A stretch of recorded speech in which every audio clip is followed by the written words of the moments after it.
अगला नंबर उपेंद्र कुशवाहा का हो सकता है, क्योंकि उपेंद्र कुशवाहा जो है नीतीश कुमार के काफी ज्यादा करीबी रहे हैं और उन्हीं से नाराज होकर बगावत करके उन्होंने अपनी अलग पार्टी बनाई है। तो ऐसे में नीतीश है और इसको ध्यान में रखते हुए चिराग पासवान हो, नीतीश कुमार हो, जीतन राम मांझी हो, उपेंद्र कुशवाहा हो, ये तमाम चेहरे हैं जो इस वक्त भारतीय जनता पार्टी के साथ है, ये आंख दिखाते हुए नजर आ रहे हैं। आपने देखा सबसे पहले जीतन राम मांझी, जिनके कुल 4 विधायक। नमस्कार, आप देख रहे हैं SPN 9 न्यूज और मैं हूं आपके साथ मनीष कुमार सैनी। 2025 में विधानसभा चुनाव बिहार के अंदर होने हैं और ऐसे में बिहार के अंदर फिलहाल जो स्थिति है वो ठीक नहीं है, क्योंकि देखा जा रहा है एनडीए के अंदर जिस तरह से बगावती सुर तमाम दल दिखाते हुए नजर आ रहे हैं और उसमें कहीं ना कहीं उपेंद्र कुशवाहा का भी नाम शामिल होता हुआ नजर आ रहा है। जी हाँ, एनडीए के समर्थित दल होने के बावजूद बिहार सरकार के साथ साथ केंद्र सरकार के खिलाफ जिस तरह से उपेंद्र कुशवाहा तमाम बड़े बयान देते हुए नजर आ रहे हैं, उससे कहीं ना कहीं बिहार की सियासत में आगामी विधानसभा चुनाव में एनडीए को एक बड़ा झटका लगता हुआ नजर आ सकता है। उपेंद्र कुशवाहा का कहना है कि लोकसभा चुनाव के आधार पर न लड़कर नई रणनीति बनाई जाए विधानसभा चुनाव को लेकर, और ऐसे में एनडीए गठबंधन उनकी ये बात मानेगा या नहीं। और ऐसे में देखा जा रहा है जिस तरह से तेजस्वी यादव भी सीएम पद के दावेदार आरजेडी की तरफ से बनाए गए हैं और जिस तरह से एनडीए के अंदर जो बगावती सुर चल रहे हैं उससे कहीं ना कहीं नीतीश कुमार की कुर्सी खतरे में नजर आ रही है। इस मुद्दे पर तमाम चर्चा जारी रहेगी। हमारे साथ हमारे सहयोगी सिराज मौजूद है। सिराज, बहुत बहुत स्वागत है आपका। सिराज, किस तरीके से देखते हैं बिहार के अंदर विधानसभा चुनाव से पहले जो स्थिति देखी जा रही है उसमें क्या वाकई एनडीए का खेल बिगड़ता हुआ नजर आ सकता है, और अगर ऐसा होता है तो आगामी विधानसभा चुनाव में क्या सरकार बदलती हुई नजर आएगी? उपेंद्र कुशवाहा जिस तरह से एनडीए के खिलाफ बोलते हुए नजर आ रहे हैं, क्या इंडिया गठबंधन का सहयोग करते हुए उनके पाले में जाते हुए देखे जाएंगे? क्या लगता है आपको? जी देखिए, ये काफी ज्यादा महत्वपूर्ण सवाल है इस वक्त बिहार की राजनीति के लिहाज से, क्योंकि देखा जाए तो कहीं ना कहीं बिहार में एनडीए में जो है जिस तरीके से उठापटक की स्थिति बनी हुई है, कभी भी स्पष्ट रूप से नहीं कहा जा सकता कि कौन किसके साथ जाएगा, किसके साथ रहेगा, किसके साथ जो है चुनाव लड़ेगा। क्योंकि देखिए, जिस तरीके से लोकसभा चुनाव के दौरान ही सीट बंटवारे को लेकर के भारतीय जनता पार्टी और तमाम सहयोगी दलों में उठापटक की स्थिति और जुबानी जंग देखने को मिली थी, उसके बाद से देखा गया कि बहुमत के आंकड़े को भारतीय जनता पार्टी पार नहीं कर पाई और यही वो बड़ी वजह है कि लगातार सहयोगियों की बदौलत सरकार है। और इसको ध्यान में रखते हुए चिराग पासवान हो, नीतीश कुमार हो, जीतन राम मांझी हो, उपेंद्र कुशवाहा हो, ये तमाम चेहरे हैं जो इस वक्त भारतीय जनता पार्टी के साथ है, ये आंख दिखाते हुए नजर आ रहे हैं। आपने देखा सबसे पहले जीतन राम मांझी, जिनके कुल 4 विधायक हैं, वो कहीं ना कहीं आंख दिखाते हुए नजर आ रहे हैं और कह रहे हैं कि भाई कम से कम हमें 28 से 30 सीटें चाहिए। वहीं देखा जाए चिराग पासवान, वो खुले तौर पर कह रहे हैं, उनकी पार्टी कह रही है कि हमें जो है बिहार के सभी जिलों में 1-1 सीट चाहिए कम से कम, यानी बिहार में 38 जिले हैं, 38 सीटें वो मांग कर रही हैं। जबकि भारतीय जनता पार्टी के साथ नीतीश कुमार है, ये नहीं बोलना चाहिए, और नीतीश कुमार के जो सांसद है उनकी बदौलत केंद्र में सरकार टिकी हुई है और ऐसे में नीतीश कुमार को खुश करना भी काफी ज्यादा अहम हो जाता है। नीतीश कुमार की जेडीयू 100 से ज्यादा सीटों पर चुनाव लड़ना चाहेगी, वहीं भारतीय जनता पार्टी खुद का अस्तित्व बचाने के लिए कहीं ना कहीं वो भी 100 से ज्यादा सीटों पर चुनाव लड़ना चाहेगी। उपेंद्र कुशवाहा जिस तरीके से बोल रहे हैं कि लोकसभा चुनाव के तर्ज पर विधानसभा चुनाव को नहीं देखना चाहिए और इससे अलग रणनीति बनाकर चुनाव लड़ना चाहिए, ये इसलिए भी महत्वपूर्ण है क्योंकि देखिए, एनडीए के गठबंधन के तहत उपेंद्र कुशवाहा को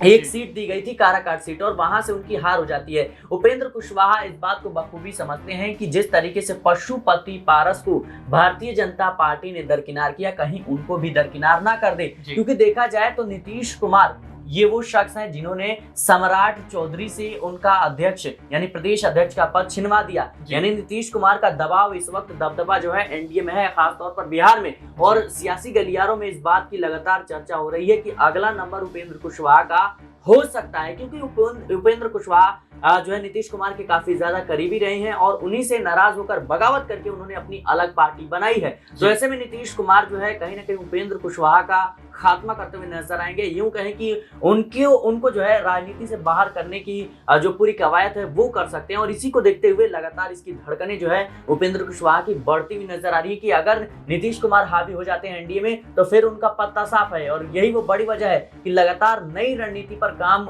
करने की सलाह दे रहे हैं भारतीय जनता पार्टी को, लेकिन भारतीय जनता पार्टी इस वक्त मजबूर है, वो नीतीश कुमार के इशारों पर चलेगी। नीतीश कुमार की जो तमाम मांगे हैं उसको पूरे करना पड़ेगा। इसके साथ ही नीतीश कुमार से देखिए आप इसलिए भी कहीं ना कहीं नहीं उनकी मांगों को खारिज कर सकते, क्योंकि उनका जिस तरीके से इतिहास रहा है 5 से 6 बार वो पलटी मार चुके हैं, उनका कोई ठिकाना नहीं है। और आपने देखा होगा कि लोकसभा चुनाव के दौरान भी तमाम तरह के बोर्ड्स जो है जेडीयू के दफ्तर के बाहर लगे थे, नीतीश सबके हैं, तो कहीं ना कहीं नीतीश सबके हैं, यानी किसी के साथ भी वो जा सकते हैं। तो और जिस तरीके से हाल ही में तेजस्वी से मुलाकात को लेकर तमाम तरह के कयास लगाए जा रहे हैं, हालांकि नीतीश कुमार सफाई जरूर दे रही हैं, लेकिन ये वही नीतीश कुमार है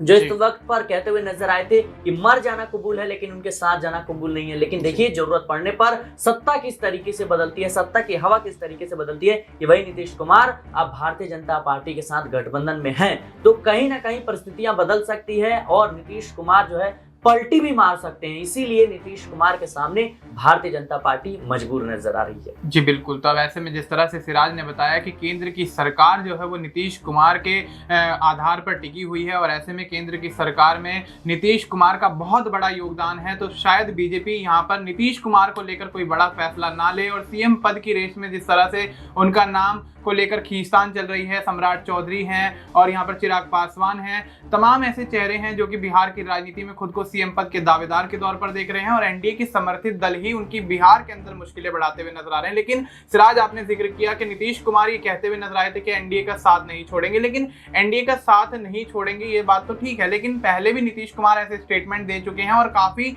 यहाँ पर दलों के साथ बगावत करते हुए नजर आए हैं, फायदा मिलने पर दूसरे दलों का यहाँ पर रुख करते हुए नजर आए हैं। तो क्या अगर यहाँ पर आरजेडी की तरफ से नीतीश कुमार को सीएम बनाने का ऑफर दिया जाए गठबंधन के तहत, तो क्या नीतीश कुमार जिस तरह की स्थिति से जूझ रहे हैं, जिस तरह से एनडीए के अंदर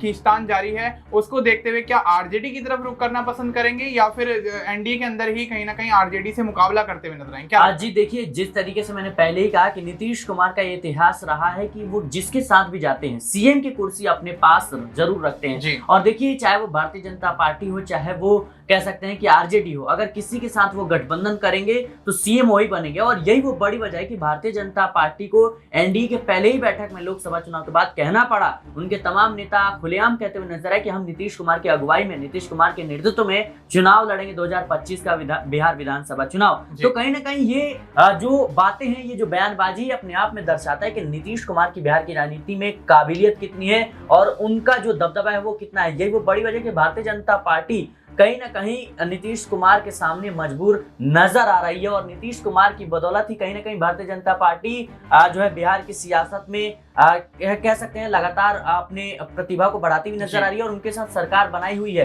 वरना देखिए कि बिहार एक ऐसा राज्य जहां पर भारतीय जनता पार्टी ने अपने खुद के दम पर कभी भी सरकार नहीं बनाया है और बिना नीतीश कुमार के बिहार की सत्ता में वापसी बीजेपी के लिए मुश्किलें खड़ी कर सकती है और बीजेपी नहीं कर सकती है। यही वो बड़ी वजह है कि नीतीश कुमार के सामने कहीं ना कहीं भारतीय जनता पार्टी नतमस्तक नजर आ रही है। जी बिल्कुल। तब ऐसे में नीतीश कुमार के सामने भारतीय जनता पार्टी नतमस्तक नजर आ रही है, क्योंकि नीतीश कुमार का योगदान ना सिर्फ केंद्र में है बल्कि बिहार के अंदर भी नीतीश कुमार की जिस तरह से मजबूत पकड़ है, 9 बार सूबे के सीएम रह चुके हैं, 10वीं बार सीएम बनने की तैयारियां करते हुए नजर आ रहे हैं और ऐसे में एनडीए के समर्थित दल जिस तरह से मुश्किलें बढ़ाते नजर आ रहे हैं, चाहे उपेंद्र कुशवाहा हो या फिर जीतन राम मांझी हो, चिराग पासवान हो, ये वो तमाम बड़े चेहरे बिहार की राजनीति में हैं जो कि भारतीय जनता पार्टी की एनडीए गठबंधन के माध्यम से मुश्किलें बिहार विधानसभा चुनाव से पहले बढ़ाते हुए नजर आ रहे हैं। अब ये मुश्किलें आने वाले समय में और भी ज्यादा बढ़ती हुई नजर आएंगी या फिर भारतीय जनता पार्टी एनडीए गठबंधन के तहत कोई बड़ा फैसला लेकर तमाम बड़े चेहरे जो कि यहाँ पर आवाज उठाते हुए नजर आ रहे हैं भारतीय जनता पार्टी के खिलाफ, उनको यहाँ पर शांत करवाने की कवायद में जुटती हुई नजर आएगी। और ऐसे में यहाँ पर आरजेडी किस तरह से खेल खेल सकती है और साथ ही प्रशांत किशोर जो कि जन स्वराज के सूत्रधार हैं, वो यहाँ पर किस तरह से बाजी आगामी विधानसभा चुनाव में पलटते हुए नजर आएंगे, ये तो आने वाले समय में पता लगेगा। फिलहाल आपको इस मुद्दे पर क्या कुछ लगता है, आप अपनी राय हमें कमेंट करके बता सकते हैं। बाकी देश और दुनिया से जुड़ी तमाम जानकारी के लिए आप देखते रहिए SPN9 न्यूज़।